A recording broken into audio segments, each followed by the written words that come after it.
Matthew. Hey. How's it going? Doing all right. How are you? Doing pretty well. Just wanted to speak candidly about something with you. Yeah, sure. You are extremely late coming to work. All the time. I disagree. I had no intention of being here before 11, and surely enough, it is 11:15, so I'm right on time. Matt, Yes. company policy clearly states that the workday begins at 9 a.m. So what's your point? You're over 2 hours late. I think that's relative. Matt, this isn't working. I need to go speak with your supervisor. Have a good day. Yeah, me too. Hey, thanks for wasting my time. Precious work hours here. Thanks. Welcome to the first unit in Career Mentoring. Today we're going to be talking about time management. Now you may be wondering why we're going to be talking about time management if we're doing a career program. The reasons are these. First, you have to be in control of your time if you want to succeed at anything in life. The work you're doing is ambitious and you need to stay on track, or you won't cross the finish line. You want to finish what you start. A student of the great artist Michelangelo once saw the master staring at a stone. He thought this was humorous and he asked why. Michelangelo said, "I don't see a stone, I see an angel." The seeds of greatness lie within us, and it's our job to get them out, in the same way that Michelangelo could see that angel in that block of stone. How do we complete a sculpture?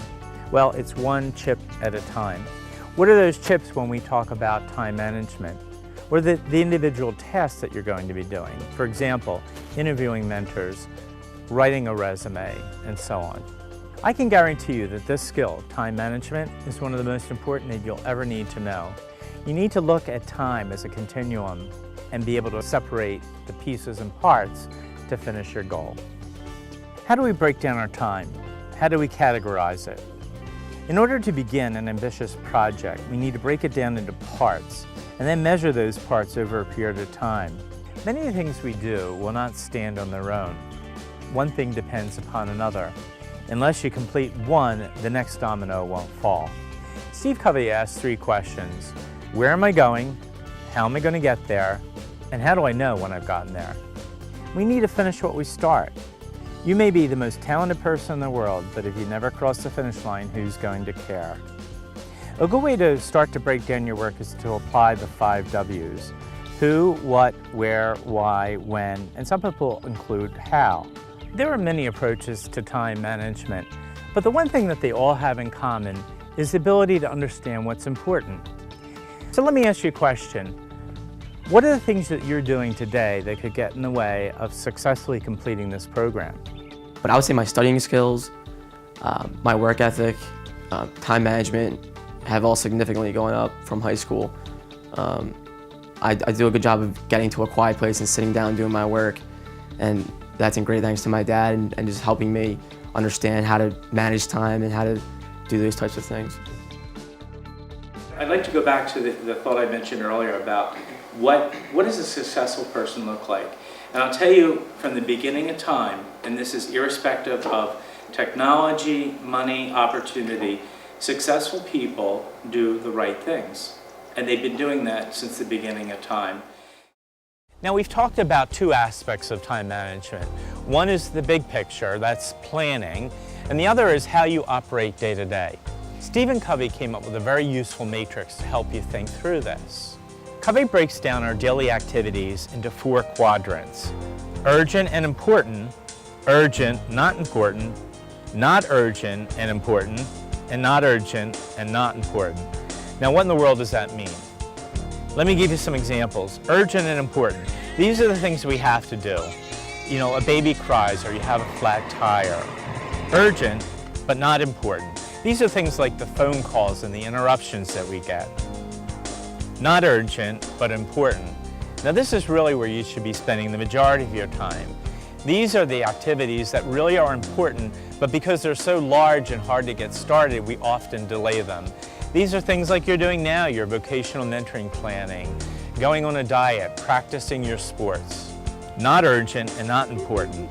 These are the things that are like trivia, the emails and the text messages. I don't think I have to tell most students that if we limit our text messaging, we'll probably save a lot of time. Have you seen this? This is great. The value of this matrix is really just being aware of it.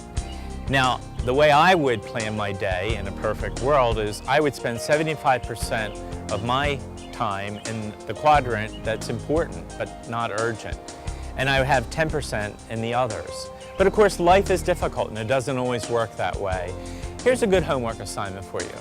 When you go to bed tonight, review your day and assign percentages to each of those 4 quadrants.